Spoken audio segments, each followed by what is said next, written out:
The 40-episode Youku historical, The Double, is based on千山茶客 2017 web novel, Marriageofdidaughter, published by Qian. A rough translation has been done by roakemtl.blogspot.com. Link is in the description box.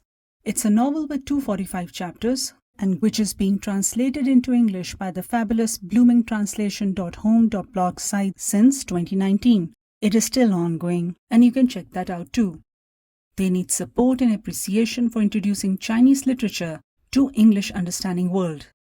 The novel is good, and the adaptation is excellent. Apart from Youku and Netflix, you can watch it on a number of online sites such as Drama Cool. In a nutshell, this is a retribution story of a betrayed wife who seeks revenge for all injustices meted out to her and to the girl whose identity she assumes. Of course, all is not what it seems, and the entire drama, as well as the novel, plays out like a play or a stage production. That's the story in a crux. Xue Fangfei is the 18-19-year-old daughter of a county magistrate from a small town. She has a younger brother. She is a renowned beauty, is talented and well-read. And since her father shares his work with her and takes her along with him, she is more knowledgeable and street-smart than the average girl next door. She is shown as wise, far-sighted and warm, with a strong sense of justice. She falls in love with an attractive but poor, talented scholar, Shen Yurong, who is going to sit for imperial examinations. It is implied that he may have been a student of her father's. Her father disapproves but accepts her wishes and sends her off to the capital Yanjing with dowries. She supports Shen Yurong emotionally but more importantly financially, spending her dowries on his education and health and care. His mother and sister disapprove of Fangfei because she is from a small town, and they aspire to mingle with the nobility, high society ladies of the capital, and feel Shen Yurong could do much better. His sister takes Fangfei's jewelry and clothes, saying she likes them, and Fangfei tries to appease all three since even though Shen Yurong supports her, he also keeps reminding her that his mother and sister have done a lot for him, sacrificed a lot for him, so he will take their side too. If Shen Yurong succeeds in passing the exam in good grades, he'll get a job in Imperial Academy and move up from the indistinguished town and humble beginnings he belongs to. And he feels that system is against underprivileged people like him. So Xue Fangfei tries her best to adapt to married life with this guy and his family. It is interesting that when Duke Xu sees Fangfei as a married woman from afar in the novel, he calls her, quote, a beautiful woman, yet completely lacking in spirit, unquote, which even Fangfei acknowledged as being true, because she, quote, in order to appease and win favor of in-laws, curbed her nature and passed the days with restrained movements. Learning to be a good wife and a loving mother, she no longer was the gay, quick-witted young lady, unquote. In Chapter 10, Part 2, Beauty, she says, quote, loving someone to the point of sacrificing oneself, turning into another person. In the end, she was just like dust, without any spirit, unquote. This is an important point because later on, in the drama, Duke Xu says to her to never change herself for anyone, not even for him, and to live no matter what happens. He also affirms that he knows how powerful she actually is. That is the kind of unconditional confidence that a new man in her life later on gives her, without expecting anything in return. Certainly not requiescence. Anyways, coming back to the crappy husband, Shen Yurong is the top scorer in the exam. He gets an official residence from the emperor, and a plaque is placed outside his house, declaring him as the top scorer. He gets a job at Imperial Academy, but no one comes to his celebration party because he is not rich, well-connected, and is not from nobility. This hurts him big. Basically, what Shen Yurong and his mother and sister did was make it seem like Fangfei was having an affair with another man who was caught in her bedchamber, thus making it seem like she was adulterous. In normal cases, such a wife would be divorced, but Shen Yurong and the princess wanted her dead. In the novel, Fangfei is pregnant and Shen Yurong is having an affair with Princess Yongmin. In the drama, she is called Princess Wanning. Yongmin means forever peaceful, and if anyone was endlessly miserable and endlessly chaotic, it was the princess. So Shen Yurong is actively involved in destroying Fangfei's reputation so that he can marry the princess and climb the social ladder. However, in the drama it is shown that though the princess is interested in him, he has to kill Fangfei with complicated feelings of regret, helplessness, cowardice, ambition and lust for power. And those feelings carry Shen Yurong for the entirety of the drama. He is remorseful, jealous, and later on covets Fangfei again.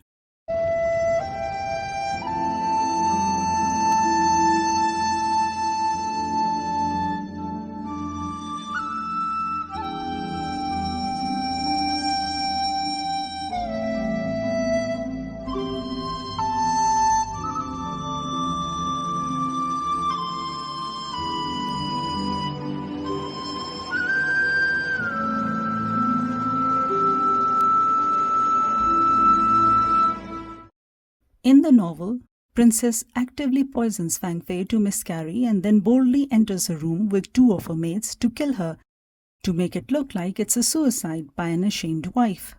In the drama, Shen Yurong takes Fangfei under a ruse and making her think that he is saving her to Qincheng Mountain, tells her that her father and brother are dead, so no one will seek justice for her, no one will come looking for her, and no one will seek reprisal or explanation from him.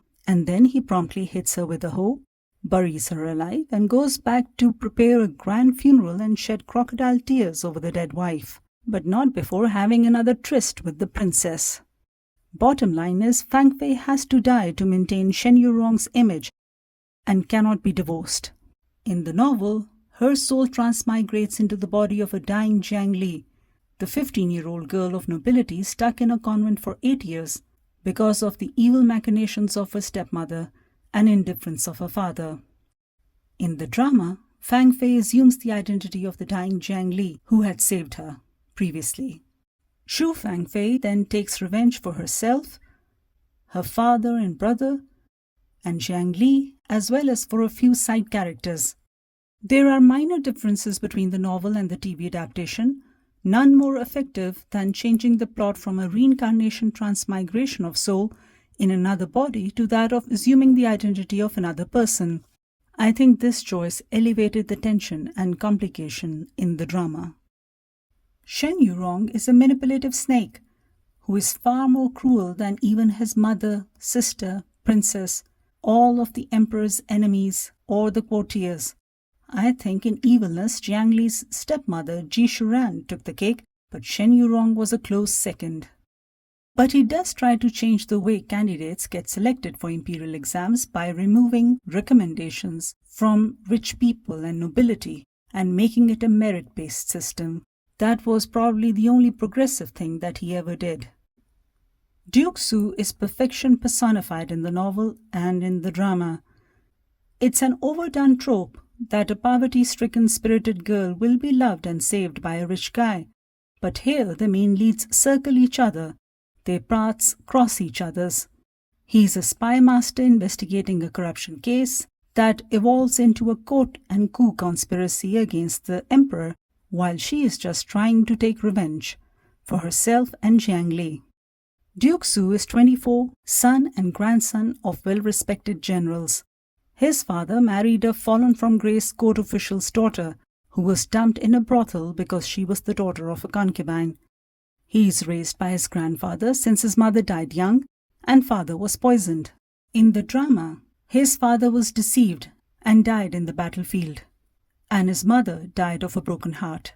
In any case, he is raised by his grandfather. Duke Xue is described in the novel as extremely gorgeous and extremely cold, cruel and moody, with a thing for fans, operas, flowers, poisons and clothes. And that's exactly how he's portrayed in the drama. He's also a flower demon, collector of unique and exotic flowers from all over the world, looking for poisons and antidotes. He's a senior intelligence officer or spymaster, right-hand man of emperor.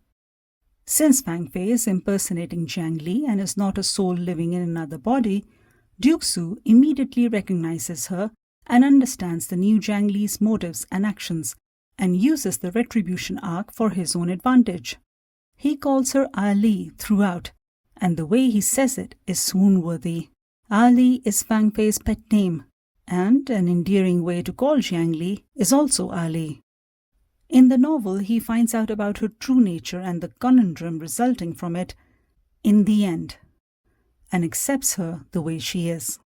The scenes between Xue Fangfei and Duke Xue are electric, without any declarations of love, even though their interactions are few, and he is mostly a bystander and not actively participating in the proceedings. They are interested and fascinated with each other, and he helps her behind the scenes. I am not going to psychoanalyze his scenes with Xue Fangfei impersonating Jiang Li, but it's all in the expressions, voice inflections, lack of actual skinship, and some say even the eyeliner. They usually had 4 minutes together per episode, and that was just fine. He was an imposing and authoritative figure, but never aggressive nor overbearing. Xue Fangfei is not even that pretty as Jiang Li, but they admire each other and find each other interesting, and gravitate towards each other. Chapter 7, Part 2, titled Flower Demon, describes the first time that they lay eyes on each other, which is at the temple. Quote, "One was quiet and exquisite, yet indifferently standing aloof from worldly affairs. The other, gorgeous and flirtatious, attracting people to lose their souls. The distance of 3,000 worlds collided, half bright and beautiful like the spring days, half dark like the abyss. The bright and beautiful was just a facade, while in actuality the abyss was more of a tempting gift." Unquote.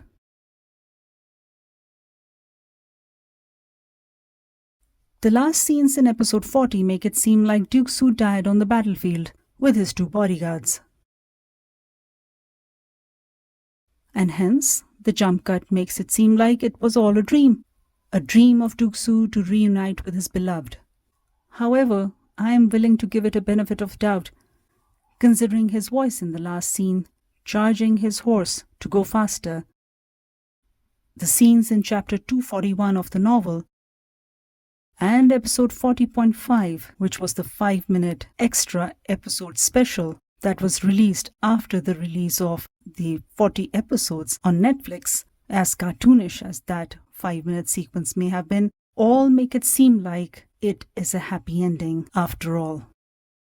In chapter 240, when rumors of his dying on the battlefield first come about, Jiang Li says to herself, "In the life of Jiang Li, there will be no second Zheng He."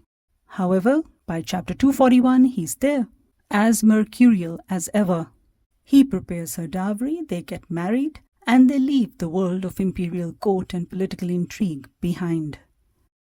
So it's not as dark and bitter as the last scene of episode 40 may have you believe, even though the time period is cruel, and the drama is tragic in many parts. However, I will say that the entire cycle of killing and counter-killing was counterproductive and unfair for both sides, to the people fighting for the emperor as well as for the people fighting against him. So why should Duke Xue survive? He survives only because Xue Fangfei deserved a happy ending, though for how long is anyone's guess. Nowhere is that contrast and unfairness more apparent than in the story arcs of Lord Chen and Princess Wanning. These siblings are the products of the late emperor's least favorite concubine in a harem full of 3,000. So her children, boy and girl, are pawns and tools, disposable and dispensable, and can never ascend the throne. The empress's underage young son exceeds it, though in the novel the present king is not the son of the current empress, and her own son is number 2 in lineage. Anyways, when the late emperor, their father, was still alive, he sent Lord Chen to defend the northern border and head the army stationed there. It's a cold place far away from palace, which is the seat of power, and Lord Chen hates it. His sister, Princess Wanning, was bartered or captured as a hostage for peace by Dai County, rivals of Yanjing, and the late emperor never sent anyone to rescue her. She is kept in a shed reserved for sheep is raped repeatedly, suffers abortions, and is rendered infertile after all this ordeal. But no one comes to rescue her. She finally makes her way back to the palace and kills the late emperor. Lord Chen unsuccessfully tries to take over and is stopped by Duke Xu's father, a respected general in charge of security, who is later deceived in a battlefield by Lord Chen and is killed over there. Princess Wanning is bitter, angry, entitled, arrogant, unhinged, over-the-top, batshit crazy, almost serpentine in her movements and outlook on life. When the drama starts, her loyalties are with her brother and she is helping him arrange a coup, while also setting her sights on getting a happy ending with Shen Yurong. In the drama, it almost seems like she forces her will on Shen Yurong and his family to get what she wants, through fear, intimidation, and sex. It's an irony beyond ironies that her brother and Shen Yurong both betray her in more ways than one. Her own brother betrays her for power, to create a logical reason for coup, and Shen Yurong betrays her by killing her for higher status. In the novel, the princess and Shen Yurong are beheaded together after the princess is demoted to the status of a commoner. But in the drama, the way that the princess and Shen Yurong meet their end is poetic and satisfyingly tragic. She is bitten by the same snake that she fed, and he achieves the height of success and falls from that height that same night at the feet of the woman whom he left buried in a hole.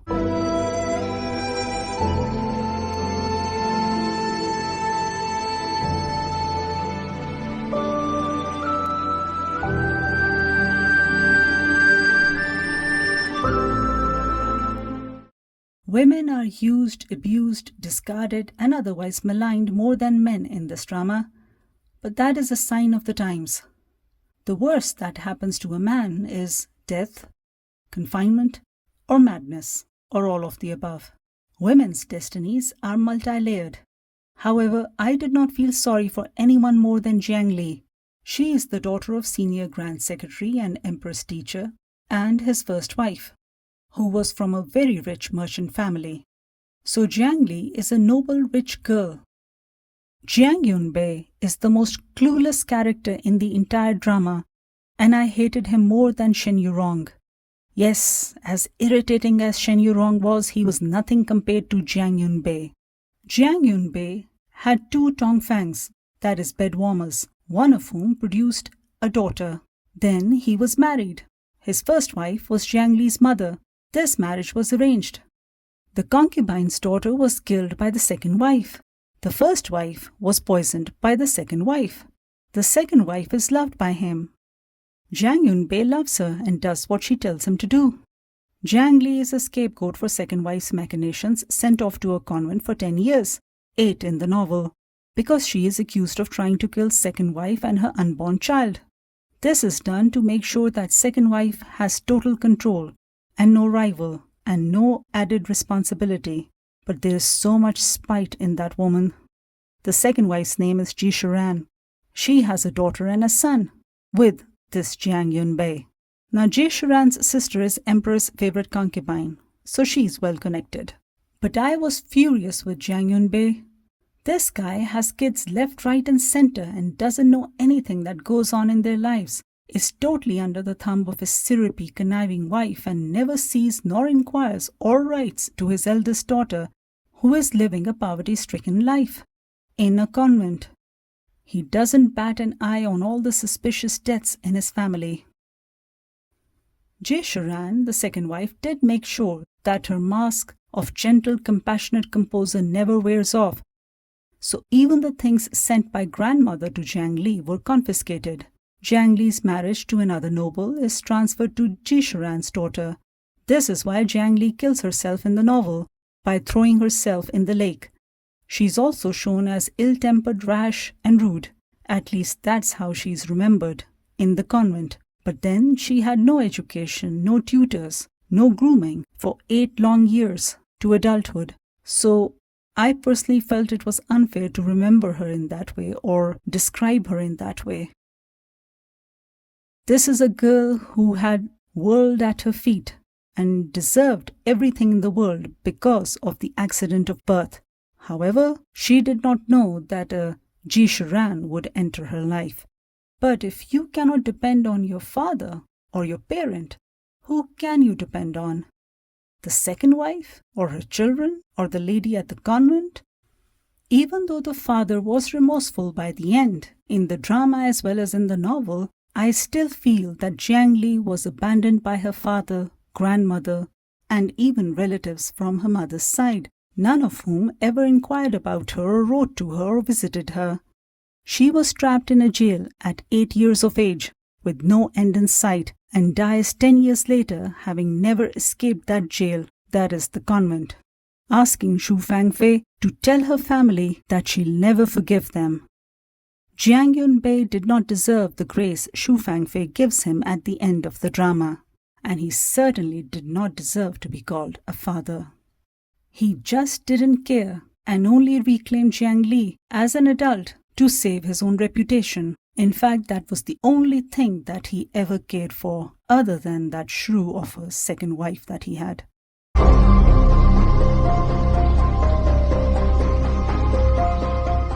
The drama can be divided into 4 parts. The time Fangfei spends in Yanjing as Jiang Li, the time she goes away to Xiangyang province to be with Jiang Li's mother's side of the family, the Ye branch, filthy rich merchants, while looking for her father, brother, maid, etc., the time that she spends at the Imperial Academy, and the last block, when she makes sure that the princess cannot marry Shen Yurong, and Shen Yurong comes after her and Duke Su. Great scenes bookend all of these trials and journeys. What's so good about the production? Everything. First off, it is beautifully shot. Lush is the word, creating a cross between a pantomime, theatre and gothic melodrama, with the use of colors, costumes, cinematography and imagery of set pieces, and grabbing tight shots of key players looking directly at the frame to enhance mood, to heighten what they are feeling and experiencing. Secondly, it has haunting melancholic music, be it in the form of songs, the background score, or the sounds of flute and zither. At times unsettling, discreet, cautious, foreboding, and vengeful. At other times it evokes playful, flirtatious, admiration, comic, and sensual feelings. Thirdly, the cast can not only act but have expressive faces and eyes and dialogue delivery. The drama is full of grey, multi-dimensional characters with inexplicable as well as transparent motives that represent a time period in Chinese history, the power play, the class discrimination, the gender disparity, the mind games in relationships in households and in imperial court. They remind viewers about the necessity and futility of endless, useless wars that destroy lives of men and where women are nothing more than bargaining chips or barter goods. This drama is laced with tragic figures. You understand the over-the-top villains and accept their rationales for choices they make, why they did what they did, even though you hate them. I did not think anyone was a winner in this one. Fourthly, the build-up of admiration and romance between Fangfei and Duke Su is an added bonus, because it is understated. The kiss happens in episode 40, after marriage. All in all, a good web novel and drama. Definitely the historical drama for 2024. Do share who you think was right and wrong and what you made of that ending.